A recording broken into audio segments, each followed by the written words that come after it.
Welcome to the good old days of radio show. It's Tuesday. It's comedy day. It's John Tefteller with Henry Morgan.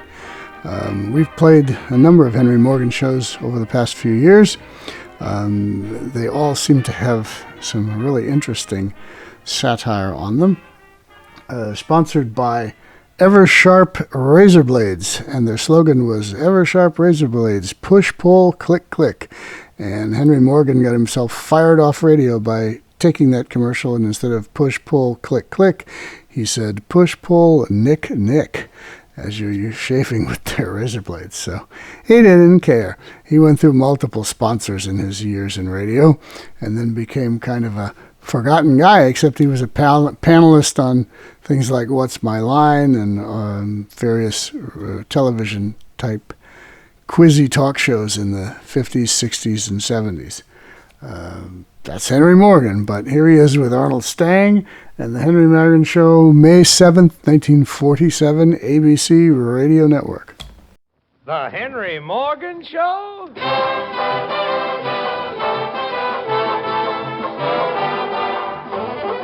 Eversharp, manufacturers of Eversharp Schick injector razors and blades and famous Eversharp precision writing instruments, brings you the Henry Morgan Show, featuring Bernie Green and his orchestra and a few surprises.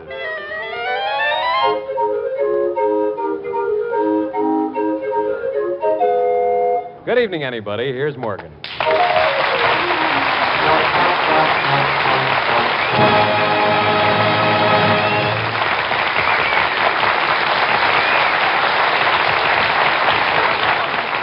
Thank you. Well, vacation time's here again. That's a season of the year when people try to find some quaint little place where they can live beyond their means.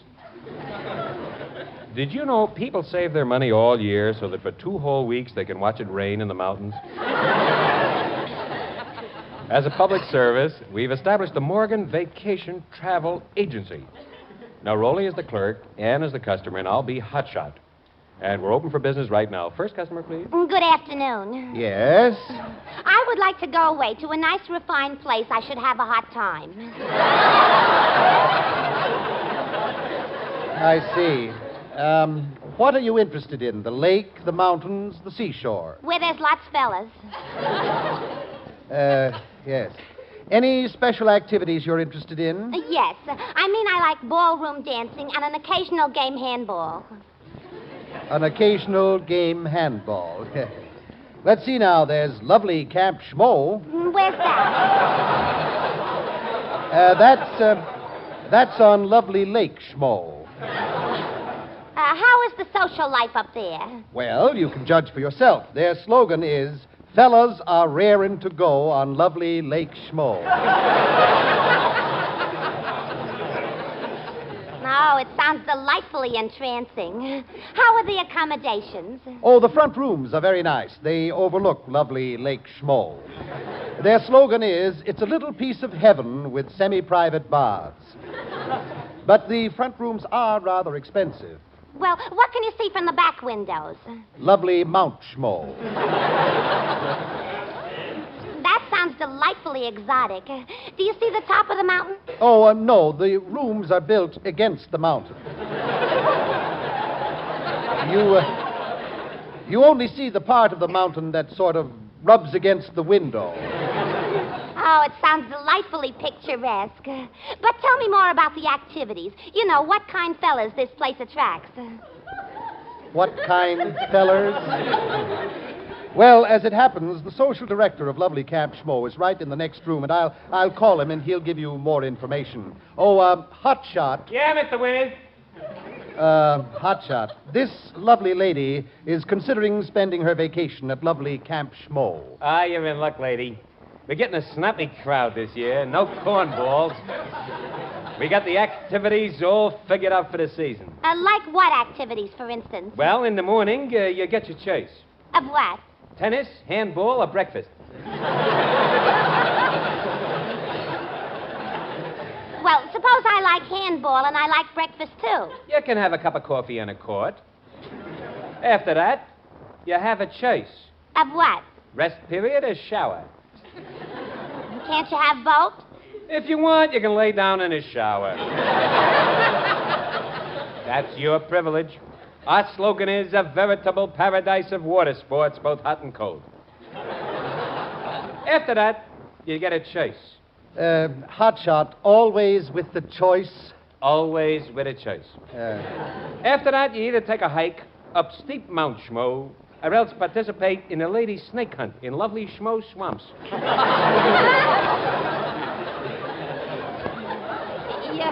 You don't get a bite to eat? Oh, we give you box sandwiches and a choice. Of what? Cucumber or pickle. Suppose I go on a snake hunt in the swamps. What kind of snake do I hunt? Well, you get a chase. Garter or rattle? Suppose I find a snake, then what? Lunch. After lunch, you get a chase. What? Rest period or shower?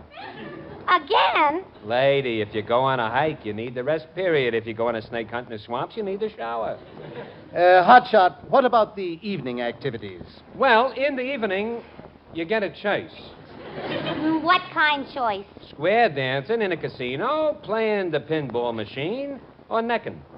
Supposing I happen to select necking, whom do I accommodate? Well, you get a choice. Of who? Pardon me? Of who? Well, of the fellas around the pinball machine. Well, by George, you know, that's curious, but I just noticed we're entirely booked up for this summer. Say, how come you didn't tell me that when I first come in? Well, you see, madam, we get a choice.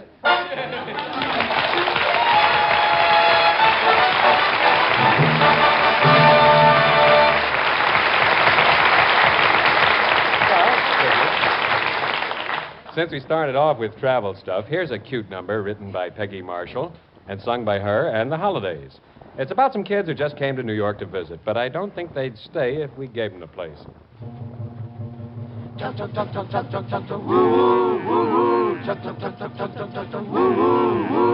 All out Grand Central Station. Here we are in New York just for a day. Wanna take a look in on the great wide way uptown, downtown, back and forth across town. We're on a holiday, we've gotta make it pay.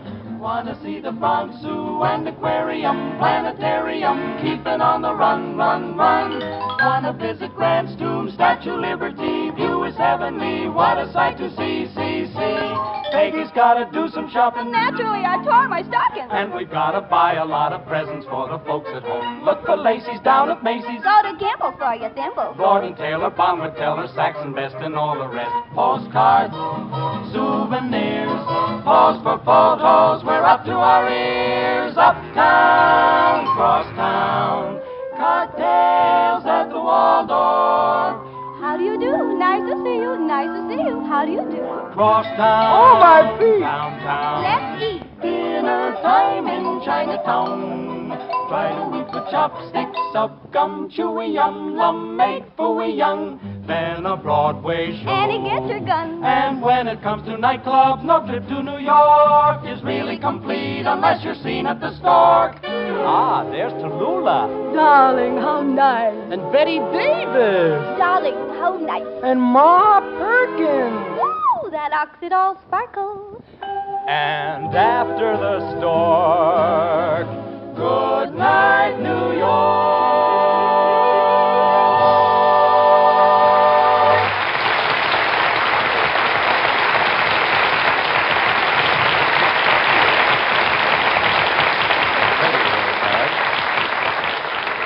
You know, you might be out of your mind and want to give your old man a razor for Father's Day. Very few people know what Eversharp Schick Injector Razor really means. Take the word Eversharp, for instance. Now, Eversharp comes from the ancient Greek word evasidios, meaning steam engine.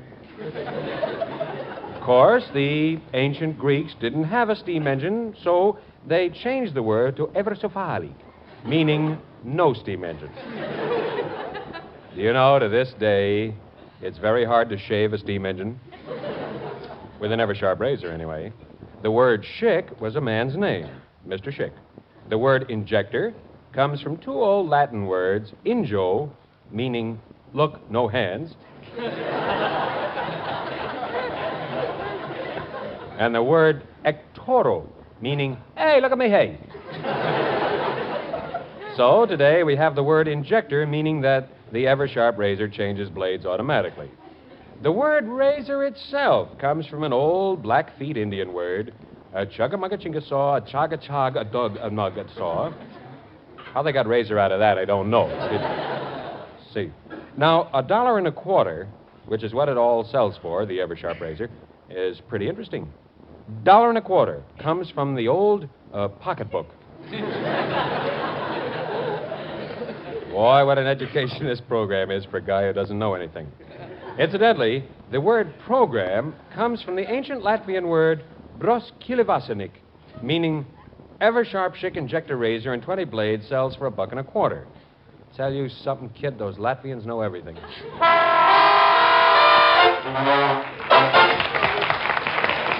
Oh, that's very kind of you. That's real thoughtful. For you people at home, the laugh is on account of one of our actors looks funny. I don't know any other way of explaining it. Come up here, you rat. Now, no matter what you think, there are a lot of comedians in radio, and occasionally a couple of them meet. Like this, for example. Whoa, Henry Morgan. Well, hello, Arnold. Say, Henry, I heard your show last night. How'd you like it? Great. It was all I could do to keep from laughing. Thanks a lot, I guess. By the way, I heard your show last week. Oh, yeah? Oh, glad you caught it. Glad you caught it. Yeah. I was at a party. You know how it is. Everybody drinking. Some drunk turned it on. Well, what'd you think of it? Well, there was a lot of noise. It didn't come in very well. What kind of noise? I was talking. Oh. But, say, that was a good joke you had there about Sinatra and the pipe cleaner. Sinatra and a pipe cleaner? That's Bob Hope's, isn't it? Yeah, that's right. But I like the way you told it. By the way, how's your Hooper rating? Well, let's see. Oh, that rating doesn't mean a thing. Mine's not so good either, as a matter of Yeah. fact. You see, the trouble with me is I got a terrific audience among people who can't get phones. Sure.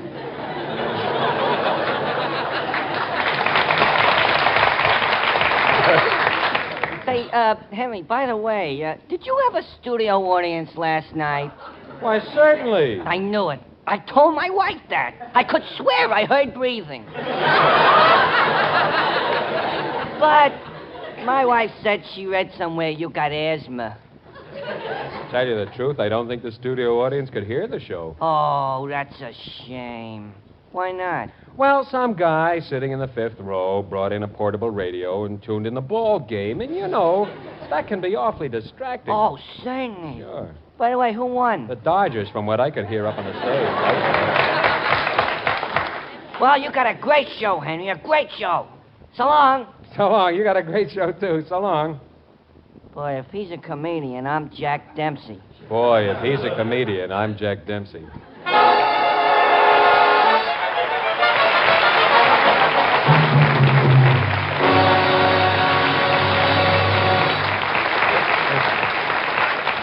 Shouldn't have put the word Dodgers in there. It ruined our timing. This is National Foot Health Week, which for no good reason reminds me there are some people who are happy most of the time, some are sad most of the time, but there's one group of people that always looks down in the mouth.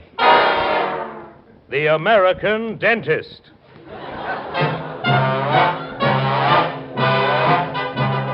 The profession of dentistry was born in the Middle Ages, shortly after the perfection of the torture rack, which it replaced. In June 842 A.D., the first filling appeared in the mouth of Augustus Quantus. The filling disappeared in July when Mr. Quantus bit into a caramel. Today, modern dentists make their offices as comfortable as possible. The dentist to whom we now bring you even shows movies to the patient while he's in the chair. Mr. Arnold, you have a bad cavity there. I'll have to treat it right away. I'd rather you didn't. Why not? I've already seen the picture. Besides, I think your prices are too high. Price is too high. Why? I've always charged $3 for a filling. That's evening prices. I come matinees. Well, as long as you've seen the picture, we'll just have a nice, jolly conversation instead. Open your mouth. Okay, doctor. Ah. That's good. Now a wad of cotton here. A wad up here. A wad there. A wad of... Mr. Arnold, you have a tremendous mouth. Thanks. Are you comfortable?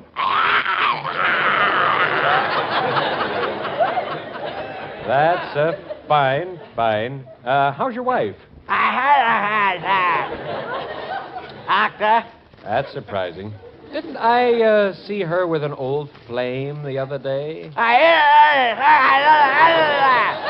I'm sorry that you and your wife are having trouble.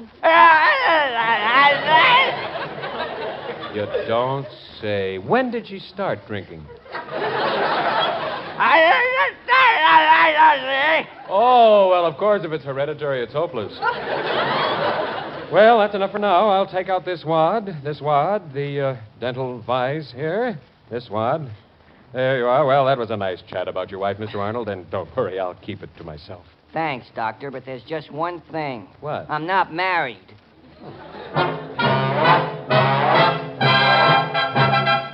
As in other professions, dentists observe a strict code of ethics, never discussing the work of other dentists. We illustrate with the following scene. Now, madam, you say someone did a filling in your back molar. May I look at that? My goodness. Why, what's the matter? Dr. Loudon filled that just a few months ago. Dentist did that? Well, I heard that Dr. Loudon is pretty good. Oh, he's very good for a man with palsy. He did reach the right tooth this time. I guess you can't stand the pain, can you? Well, as a matter of fact, it hasn't bothered me since he treated it. Oh, killed the nerve, eh? Well, that's too bad. I wouldn't blame Dr. Loudon too much. No dentist in the world could do any better using that carpenter's drill. A carpenter's drill? He's sentimental. Used to be a carpenter, you know. Still is. Well, you've got me worried, Doctor. Dr. Loudon made my upper bridge. Let me look at that, will you? Madam, I have news for you. Yes? Loudon's bridge is falling down.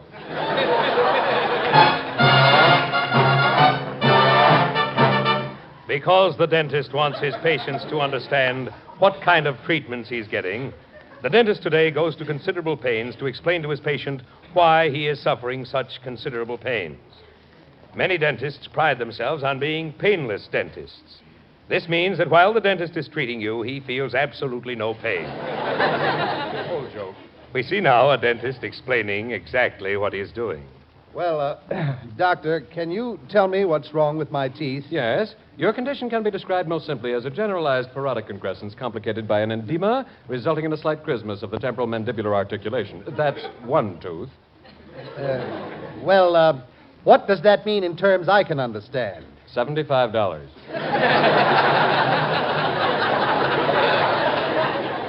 Is the treatment serious? It requires a most unusual operation, but the chances are very good, I'm supposed to say. What do you mean? Is it dangerous? Oh, I don't think so. Works fine with guinea pigs. Guinea pigs? But supposing it doesn't work with me? Don't worry, I won't be discouraged. You mean you haven't tried it on any other human beings? Oh, don't be silly. I've tried it on 3 before you. How are they? Well, here we go. Well, wait a minute. What about the other 3? How are they? They're fine. I don't care what they say at the hospital. I think that... Well, here we go. All right, Doctor. I hope you know what you're doing. Well, here we go. Open your mouth. That's right. Uh-oh, I see we're going to have trouble. What's the matter, Doctor? Your mouth is shaped altogether different from a guinea pig's. And so the American dentist marches forward. That's the dentist drill. But what of the future? What of the future of dentistry? We have in our studio this evening two eminent Viennese specialists, Dr. Heinrich von Morgen and his colleague, Dr. Hans-Erich von Strudel. Dr. von Strudel is the prominent Austrian dentist, chemist, and trombonist. Dr. von Morgen is best known for his standard text, "Take care of your gums, they may be beechnut." Good evening, Dr. von Morgen. Also, And good evening to you, Dr. von Strudel. Also. Gentlemen, to start our discussion, do you agree with the theory that preventative dental treatment in childhood is essential to subsequent healthy teeth? ja. Nein. Well, which is it, gentlemen? Nein. Ja. Well, now, Dr. von Strudel, can you support your theory? Sure. The famous Dr. Johann Sebastian Budweiser agrees with me. Dr. Budweiser, a Dummkopf. Who says it? I says it and Mrs. Budweiser says it. Now, gentlemen, to get back to our discussion, there's the theory that modern diet is a primary cause of dental decay. Do you agree? Ja. Nein. Well, Dr. von Morgen, can you support your position? Well, the famous Viennese professor Dr. Ludwig von Pabst said the same thing which I am saying, only not so good. Dr. von Strudel, what do you think of Dr. von Pabst? Dr. von Pabst is a famous Viennese schlemiel. Now, gentlemen, there is one thing with which we wish to leave our audience, and I'm sure you'll both agree that it is important to preserve the dental health of all the peoples of the world. Ja. Nein. Thank you, gentlemen. And so we conclude our salute to the American dentist.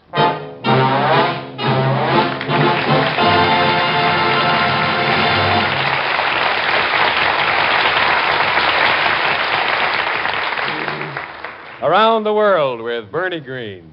Tonight, he plays the How Are Things... Orchestra, please.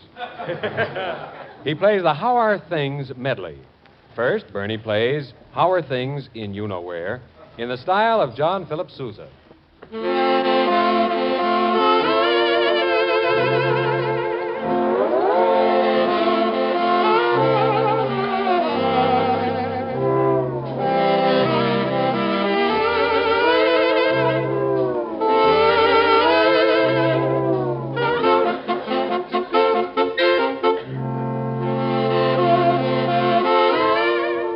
By the way, Henry, how are things in Glockamora? Well, the way things is going, I suppose it's a fast at least that's the way I heard it. Bernie, how are things in the Belgian Congo?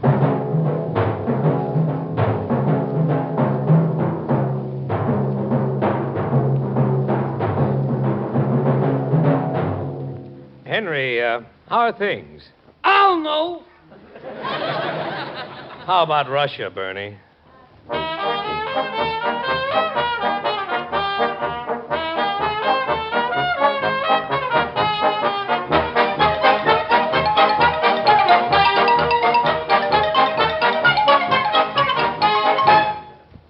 Henry, how about Leningrad? It's junior protestradie for such years drove, that's the way it was told to me. Bernie, how are things in Glockenspiel, Austria?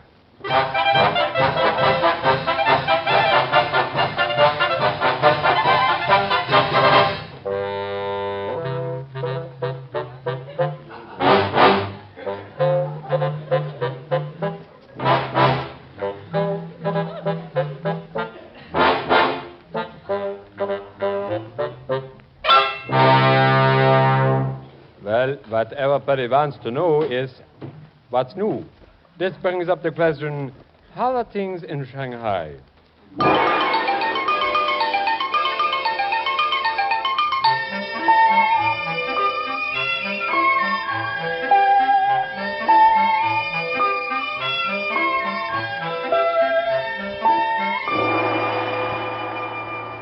How are things in Shanghai, Henry?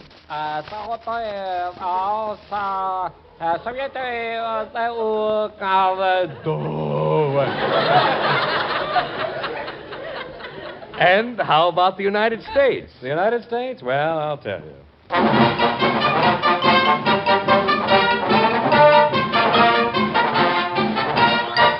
In the United States, we have the North and the South. In Boston, a man parks his car in the square. In the South, he just might not bother to leave the house. But they both love...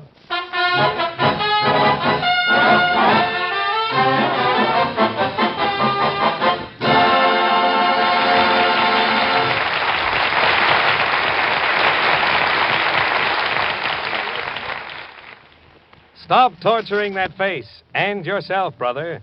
Start using the Eversharp Chick Injector Razor. It banishes forever the 4 biggest nuisances of shaving. First, it reduces shaving time. Second, it helps avoid nasty nicks and cuts. Third, it ends the bother of cleaning your razor. Fourth, it eliminates the trouble of unwrapping and handling blades. Yes, it's 50% faster, 100% safer, 200% cleaner. To change blades, just insert the automatic blade changer. It changes blades fast as this. Listen. Hear that double click? Push, pull, click, click, and you're shaving instantly with the world's sharpest blade. Patented guard bar holds each whisker erect, ensures closer, smoother, no-nick shave. And when cleaning your Eversharp, there's nothing to take apart. Just rinse, shake, put away. So for the world's quickest, easiest, cleanest shave, get an Eversharp Chick Injector Razor tomorrow. And listen, get one for Dad, too. A wonderful, economical Father's Day gift. It's $1.75 value. The Eversharp Chick Injector Razor is priced at $1. 20 blades, 75 cents. Both yours at the special combination price of only $1.25.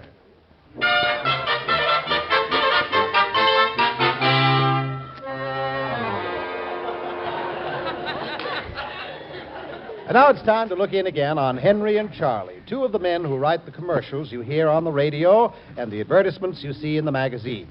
Charlie is seated at the bar of his favorite restaurant when who should walk in but Henry?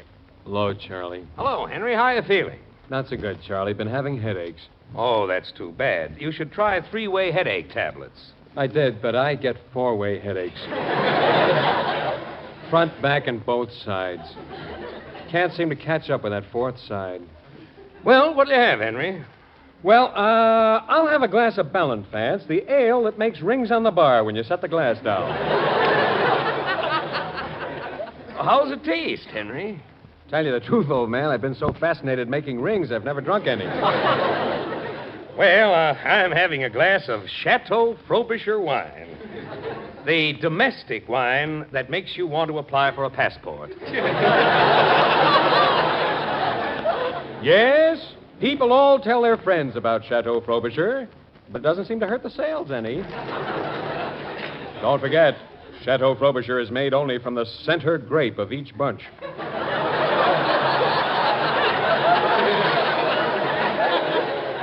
These grapes are trampled by the feet of postal clerks as the grapes are shipped east in soundproof mail bags.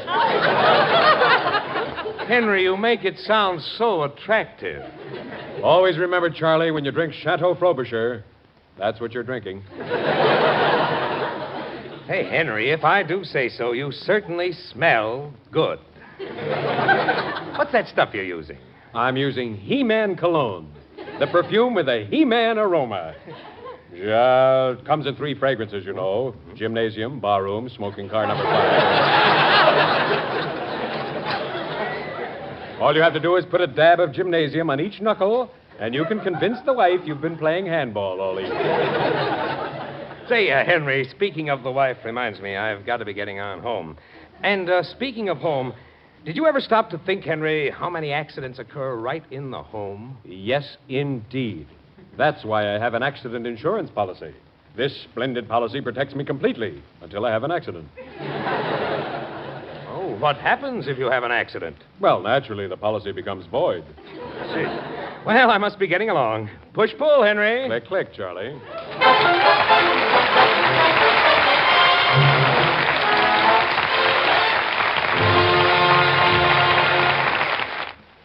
There's a new experience in writing with the Eversharp CA pen. Its Magic Sphere rolls ink on dry, smoother, cleaner, easier. Writes and writes without constant refilling nuisance. CA means Eversharp's exclusive capillary action cartridge. Try an Eversharp CA pen. Great pen value at $15.